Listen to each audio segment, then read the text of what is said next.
given, that's how we live it. Don't be mad at the system, it's simply how we've existed. I hear a lot of people talking like they politicians and choose to be an accountant because it's safe in the business.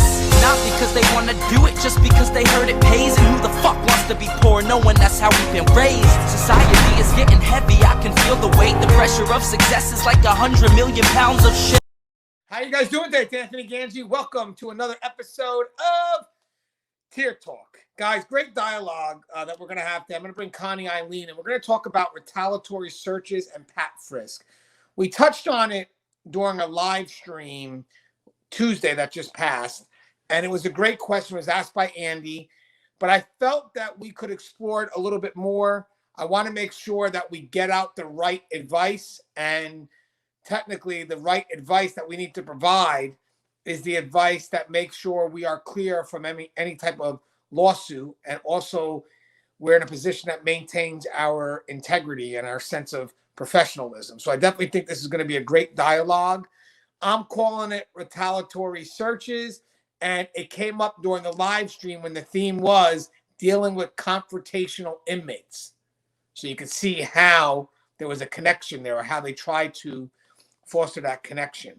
And I want to make sure that when we watch stuff on this channel, that the information that we provide is on point, and that if you're new, you can take it, as opposed to, you know, we're giving you advice, and when you're new, you may not have enough experience to, you know, have the right questions about the advice we provided. So we have to always make sure that the advice we give is 100% accurate. And that also comes with the benefit of the community that we have as well. But today, my guest is none other than the author, Connie Alleyne. What's up, Connie? How you doing? I am doing well. So Connie Alleyne here. I am the founder and president of the Civilian Corrections Academy. I am also the podcast host of The Fly Behind the Wall, and I am the author of The Cage with Sir Cocoon. I don't talk about it much, but I'm also a criminal justice professor at Monroe College. So, some of the stuff that we talk about, it kind of just, the classroom comes into this setting, and, they're constantly learning, and they ask me questions about the show from time to time, which I was surprised about. I got an email about the other day. But it's great to have these conversations, because the information that we share really is to make sure that people are successful and they're safe in the environment. Yeah, that's great. And why today to announce that you are a college professor? You've been a college professor ever since I've known you. Why are we mentioning it today? What's the... Because I actually was grading a paper, and the student is a corrections officer. And so I told her that, we do this show, and she's like, oh, I heard that show before. I watched a couple episodes, and I was like, wow. I was like, have you seen me? She's like, yes, I saw you too. And I'm like, oh, isn't that interesting? So, it's just, you just never know, I am in the world of criminal justice, and I want to say this semester, I've got like 4 corrections officers in my class. And I think it's just great that I can say, hey, listen, just in case you don't know about this show that exists, let me tell you about it. So it was good. If you, let's say, and I'm sure they're not, but let's say you fail one of these students, you're failing them off the advice that you have provided, off of the advice that we have provided.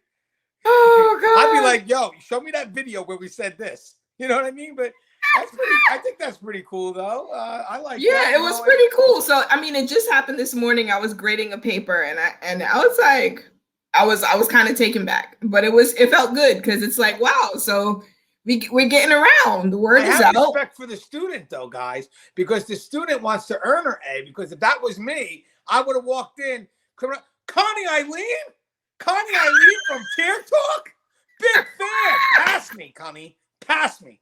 Give me an A. I watch your show all the time. No, she's like, let me not tell her I watch your show, because that's going to likely bias my grade. So she doesn't tell you, you grade it, you're giving her an honest grade. And once the grade is there, she goes, oh, by the way, big fan of your work. Big fan of that guy that hosts. He's just simply amazing. I believe his name is Anthony Gangi. And thanks for the A. The integrity. Look at that. Behind that I love it. But that's pretty cool. Obviously, on a serious note, guys, we need more people with experience to be teaching in the education field, because it molds the mind in a way that it reflects the workers, the people that walk the walk, as opposed to some of the people from academia that try to not have an impression on the profession without actually walking the walk and not even sometimes even talking to us. Now, guys, I have 2 sponsors for this show.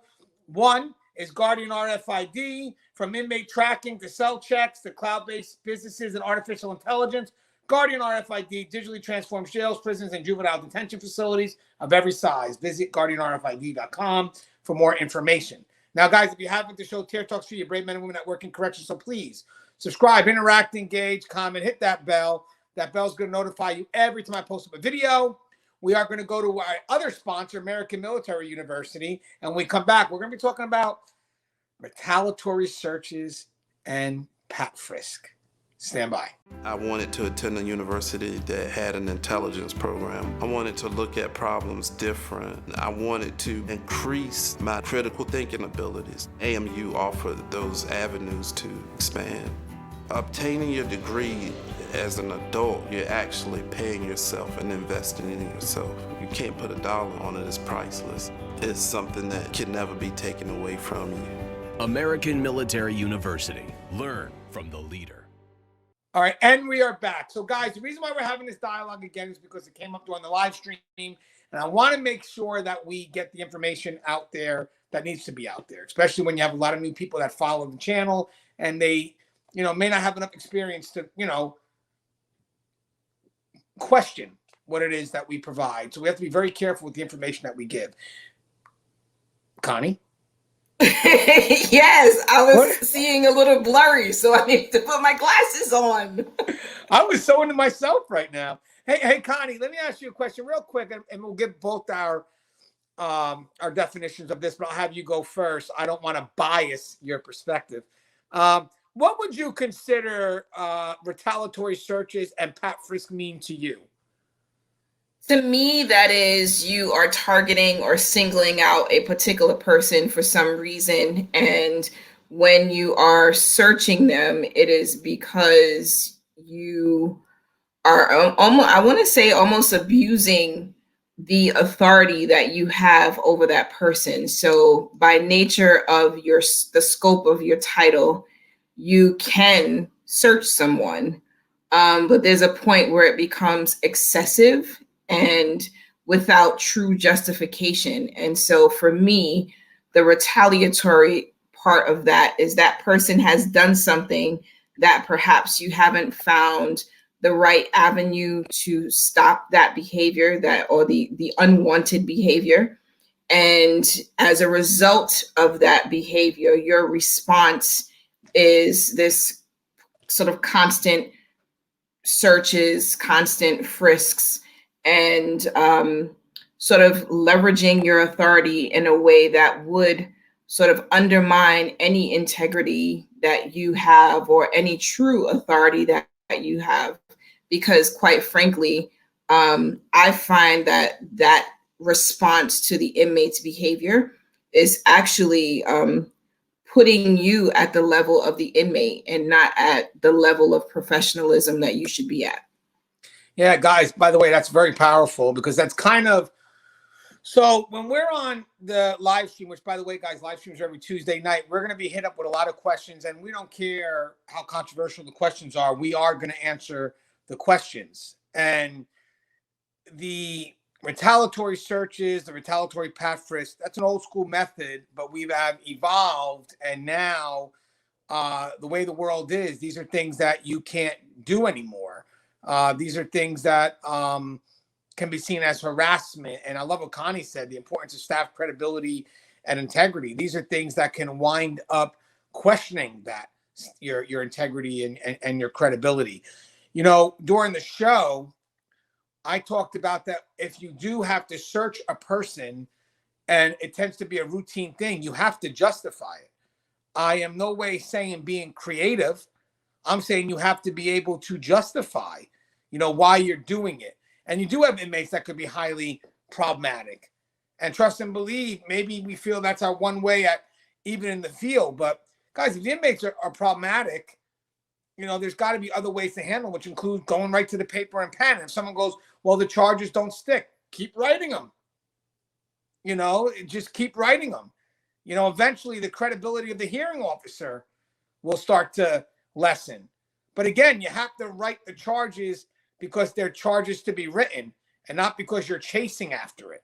That to me is where the difference is, because again, no difference than the retaliatory pat searches or the retaliatory cell searches and pat frisks is also the charges that happen because you're chasing after one that never stuck.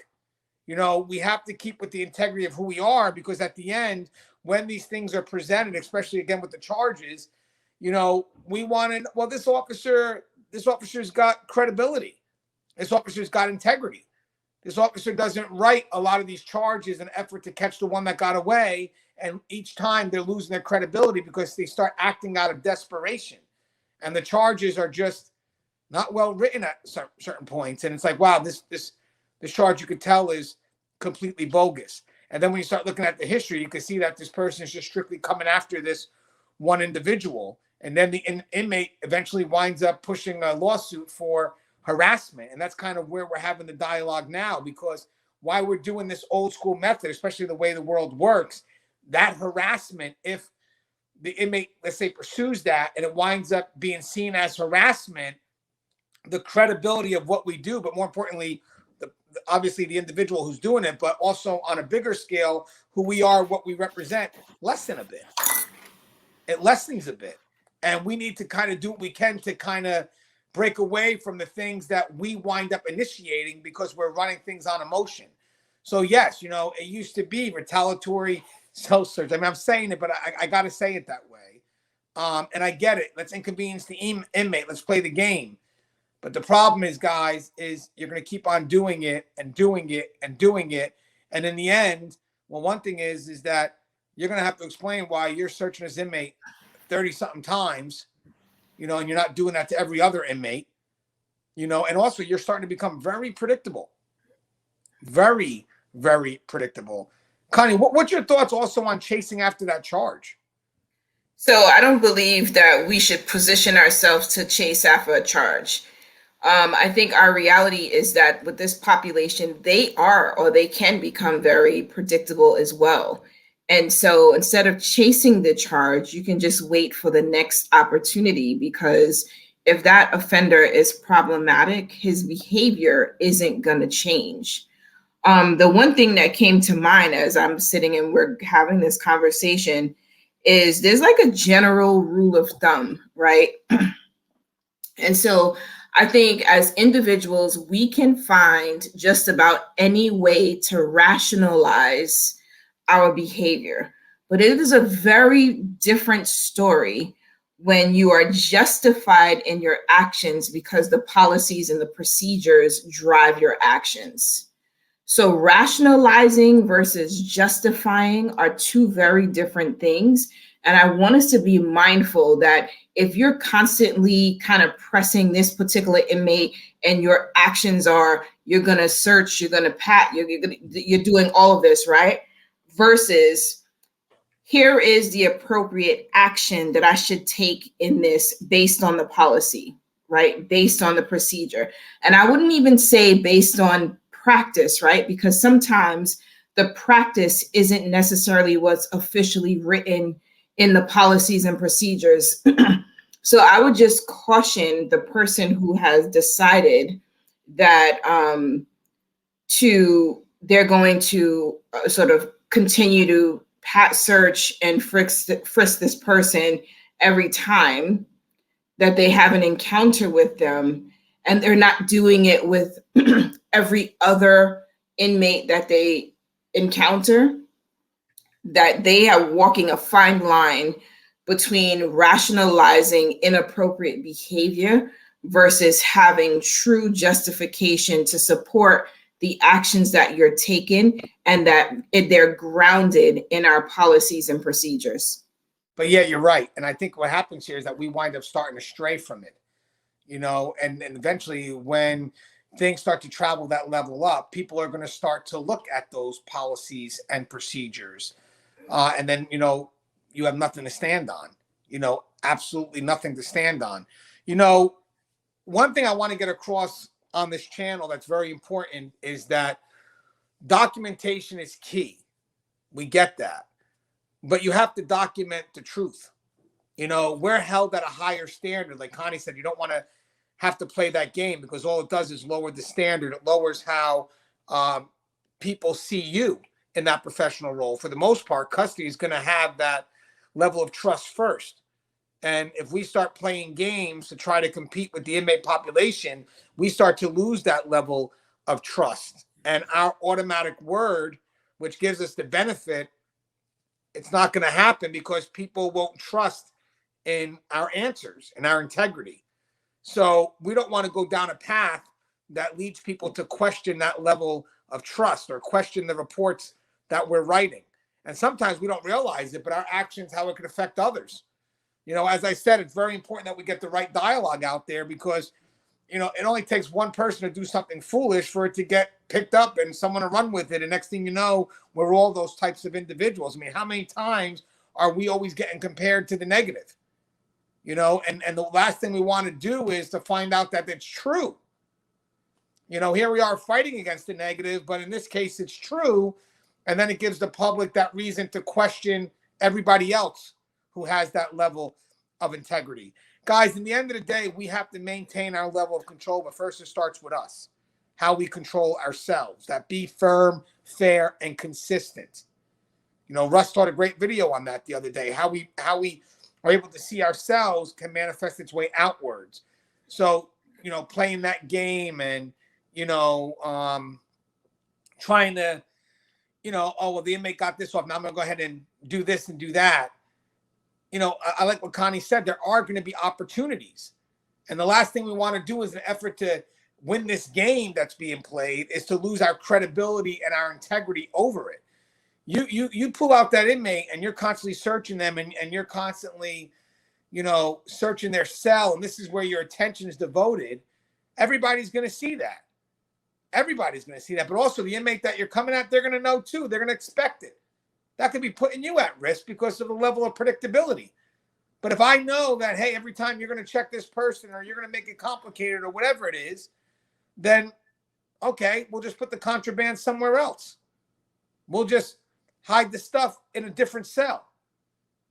I mean, are we really searching to find something? Because it seems like out of our predictability, it's not going to be there because the inmate's going to expect it. Or are we just doing it because we know what inconveniences the inmate? I mean, think about it. It's a waste of time. You could be searching someone else. You could be pat frisking someone else. But instead, you're devoting this time because it's something personal when you could be devoting that same amount of time to an area that may have a piece of contraband. I mean, the cool thing about what we do is the deterrence comes from the unknown. The fact that you don't know if you're going to get searched today, but you could, but you don't know. So usually when that happens, people are on their toes because they don't know if there's going to be that one day where they get pulled from the line and stripped because it happens to be that random day for them. It happens to be their part in the lottery. But once you start making it predictable that you're constantly going after this person, then that's where the contraband's never going to be. You're putting effort where it's not going to be. And that means if you're putting effort where it's not going to be, then you're taking away effort from where it's going to be. Connie, what's your thoughts on that? I mean, I just feel like those are the opportunities where the inmate gets to see what your triggers are and what your sticking points are, right? And so are we giving them more leverage by being this predictable, right? By being so responsive to a particular inmate and overly personalizing a situation? Now, it's different in my mind if this is an inmate who's known to always have contraband, or they're known to always figure out ways to hide stuff, right? Because now it is with just cause that you would be searching this particular inmate. But when it's just random and it's just personal and the other inmates know that it's just personal, it really puts you in a position where you look like you are not in control. And I feel that when the inmates can sense or they have that feeling that somehow you are not in control, they definitely now have an opportunity to push your buttons, right? And so what happens when you have more inmates that act like that one inmate? You spend your whole day searching, frisking, all that. Like you're just searching all day because this is the trigger that they've identified. And maybe that's what they'll do to keep you busy, right? Because we know this is the trigger and we know how to get you pulled off task. We know how to distract you from what you should be focused on. Yeah, and guys, by the way, I mean, there could be reasons why something could be justified. I mean, if you have an inmate that's known to bring in contraband, I mean, obviously they become a risk. So, of course, they become a threat. So, of course, you're going to want to check them. I mean, we do that with, let's say, mail. An inmate has a history of bringing stuff in the mail or getting stuff through the mail. Of course, they get put on the list, and we spend a little bit more energy on that. But that's because there's a good chance that there's going to be a likely result, that's going to secure contraband, stop it from going to the facility. But if you have someone that's just being an asshole, and that's the only thing that's motivating you to, do those pat frisk or do those random cell searches, it's in my mind, there's other ways to maintain control. There's other ways to show it, because in the end, these lawyers be picking up anything. If they could prove, whether it's through camera or whatnot, that this inmate has been searched 30 times in a month, and then they look at how everybody else is being searched, where's the consistency?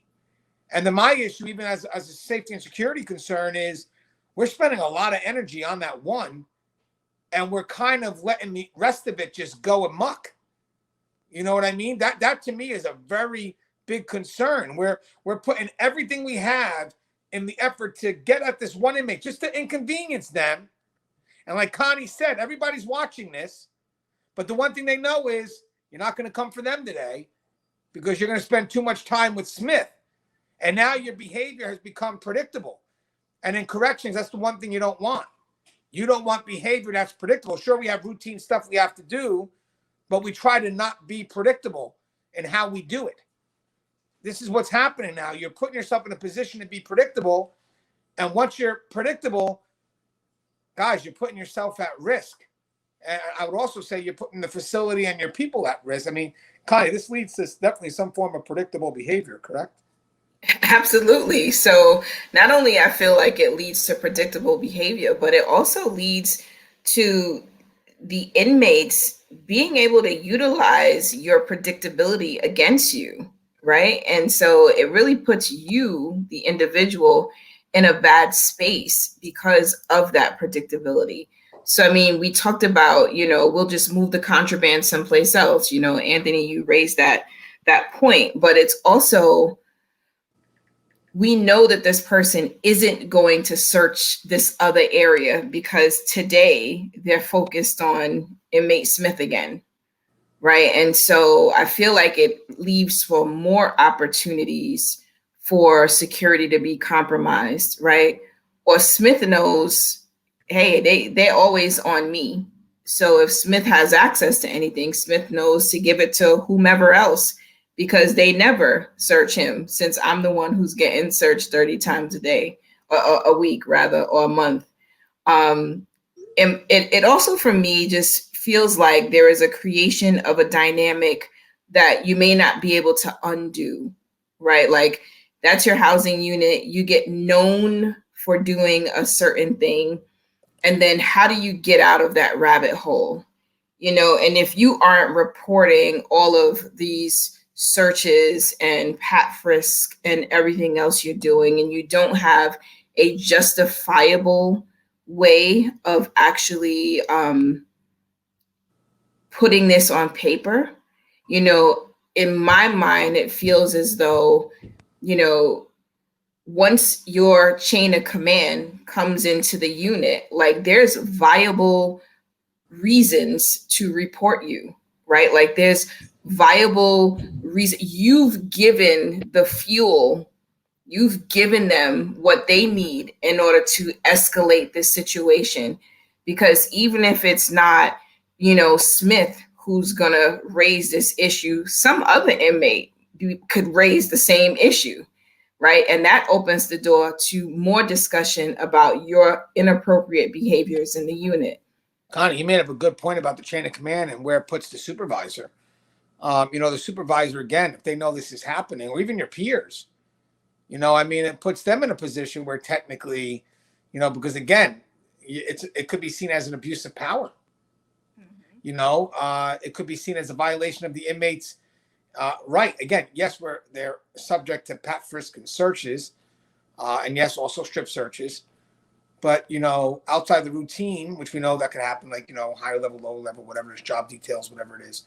But if you're doing it just for the sake of doing it, and now that becomes your justification for violating that amendment, because again, we do have that authority to do that, but that's because that's within our role.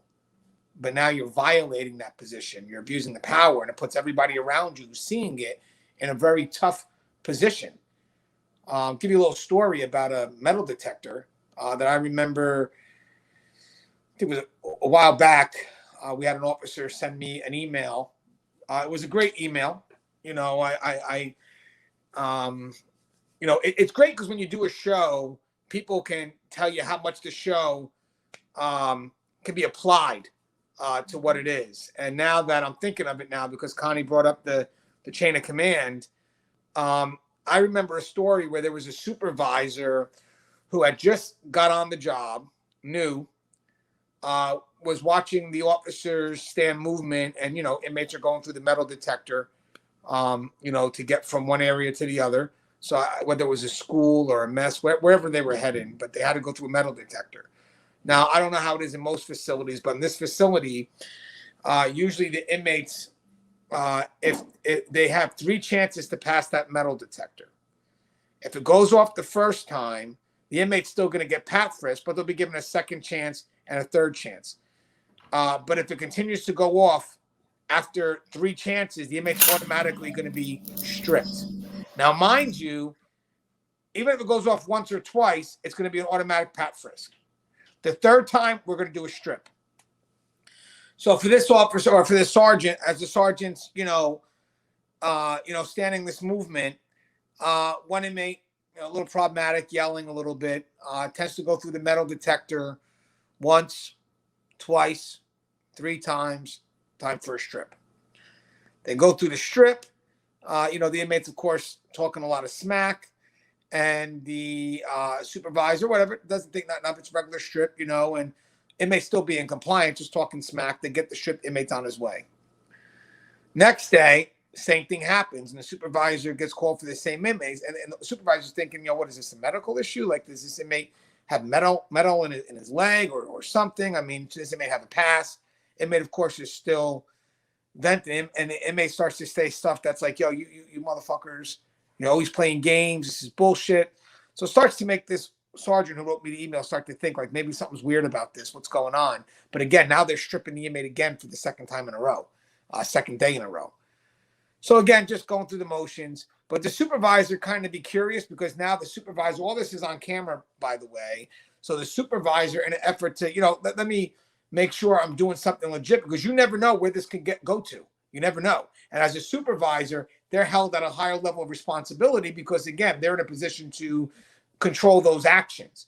So even if no one else gets in trouble, the supervisor will. So when it was towards the end of the shift, the supervisor walks over to the unit, sees the inmate, asks for the inmate to be pulled down, and said, "What's going on, man? Do you have a medical concern? Why do you keep going off on the metal? It's the second day in a row we're stripping you." And again, it's just a normal movement from point A to point B. We're not stripping, they're not stripping many inmates. They're just stripping the ones that can't pass the metal detector. And again, there are some random pat frisk along the way. But this inmate happens to go off 2 days in a row. So the supervisor, getting in conflict with what's happening, talks to the inmate, pulls the inmate out. And the inmate goes, "You don't see what they're doing to me?" And the supervisor's like, "What are you talking about?" So the inmate's thinking the supervisor's in on this, by the way. I want you to know that, at least from the message. And he goes, "You don't see what they're doing at all?" And the supervisor goes, "No, I wouldn't be here if I did. Who's doing what?" So he mentions that when he goes through the metal detector, one of the officers puts their boot between the metal detector and him. And it's very subtle, but the boot makes the metal detector go off. So next time around, when they're doing the movement, the supervisor does see it and doesn't make a big scene of it. He just calls the officer to him. The officer goes, "What's going on?" He goes, "Let me talk to you for a minute. Come by me." Officer goes by him and he tells the inmate to go through the metal detector again. Doesn't make a big scene out of it. Just, only person that knows that they're doing something wrong are the ones that are doing something wrong at this point. And the inmate.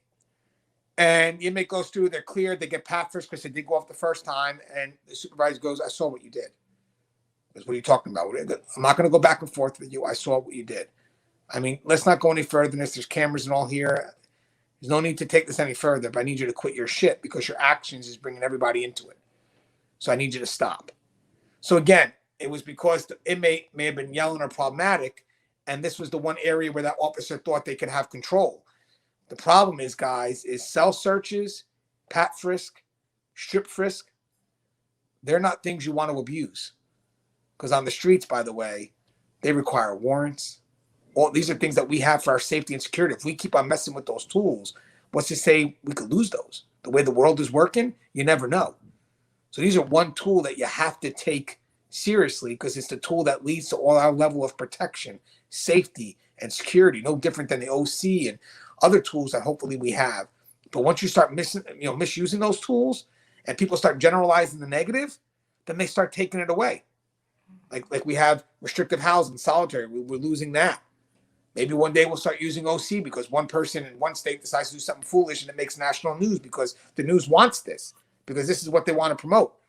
And the next thing, maybe one day the news will say, hey, you heard about that inmate that got strip searched 20 times in a row because they were being harassed because the officer was putting his foot by the metal detector? Now all of a sudden, that tool begins to get questioned. And then we start to lose that. And then we wind up getting mad at the system. And I get it, why we collective punish, and I get it. But the point is that we're not innocent in this either. One thing I just want to say is that I really appreciate the balance that you're bringing to this discussion, because I think there is a lack of appreciation for being able to see the bigger picture, right? So the bigger picture is that we're given tools that we're trusted to use in a manner that is not going to jeopardize or would not serve as a liability to the organization, right? So, we don't have guns, we got the baton, we've got OC, we've got tasers, we've got shields, and we got our mouths, right? Like we use our mouths to de-escalate, to get ourselves out of situations, to get the inmates settled and all that goodness. But I think one thing that we do have to start thinking about is that as we start to abuse our authority or abuse the tools that we are given to help keep us safe, that it does jeopardize us as an institution. Like, it's not like, okay, that happened in Georgia, so it doesn't really matter. Because people typically, they take the broad stroke. So if this is a policy or procedure, or this is something allowable in one state, and then another state finds that it shouldn't be, that impacts us all. And so, I'm sitting and I'm listening to you, and all I could think of is, so how many things do we get taken away because we're somehow misusing or abusing that thing, right?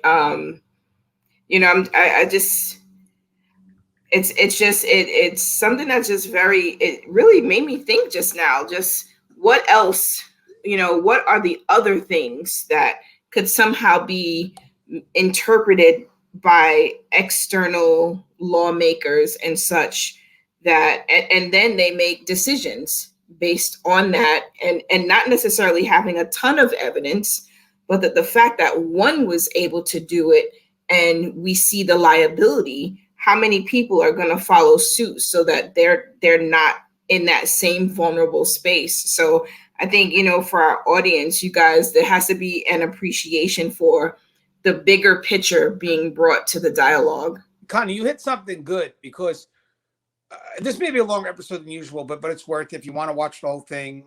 This is discussions that they're tough to have, but we're put on this venue to be trusted.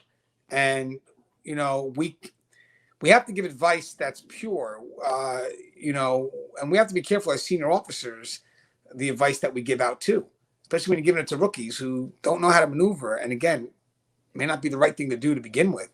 But we both act on universal extremes or universal precautions. Because think about it this way, guys. We act on universal precautions because why? We know we need the tools to survive. So we're going to push that. Well, even though one person messed it up, you're putting our lives at risk. But then the people that represent the other side said, well, we can't have you mess it up again because you're putting their lives at risk. There's no compromise here, guys. There's no middle road. So all we have to do is be professional and not give them that argument. So when we have dialogues like this, I mean, technically, even those that don't want to hear it, you have to understand that we're trying to eliminate what could be an excuse to take away something that we need to survive, and don't think they won't. Because at the end, sometimes I feel that we're seen as expendable. You know, that's the sad thing. You know, so we're giving them reasons to take away the tools that we need to survive, and they will not look back. Because in the end, their mind is, no matter what happens to us, the tool that we took away was justified.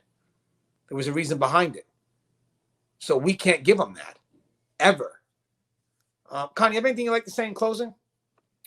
I'd just like to say, just be careful out there. I mean, we've got many tools in our tool chest, and, you know, we can't let the inmates get under our skin to the point that we're being pulled out of our prescribed role. We're being pulled out of who we are, right? Like, we're being pulled out of our professional space, and we start doing things that are retaliatory. I mean, the reality is that by virtue of us having authority in our titles, there's so many things or ways that we could retaliate against the population, but we're trusted to not do that, right? And so all I just want to say is, don't compromise your integrity because you want to get back at somebody, because it's not worth it. And guys, if you have issues with the dialogue, guys, you got to realize something. This is the dialogue that has to happen, because in an effort, we have to be seen with that level of integrity and professionalism. So again, it's a needed dialogue, and it really came about because of what was asked by someone that's new to the profession. So when you have someone that's new to the profession that doesn't have the experience or discretion to maneuver, do you tell them that retaliatory searches is good? Retaliatory pat frisks are good? Strip everyone? Doesn't matter. You know, we got to be careful of the advice that we give out to the new boots, because you're giving the advice from your perspective of knowledge and experience, thinking that they have that, and they don't. And then they start running with it, and they put themselves at risk. They put you at risk. They put the facility at risk. It's not the right thing to do. It's not. Guys, if you have the show Tier Talk, see you brave men and women that work in corrections, so please subscribe, interact, engage, comment, hit that bell. Bell's going to notify you every time I post a video. Stay safe.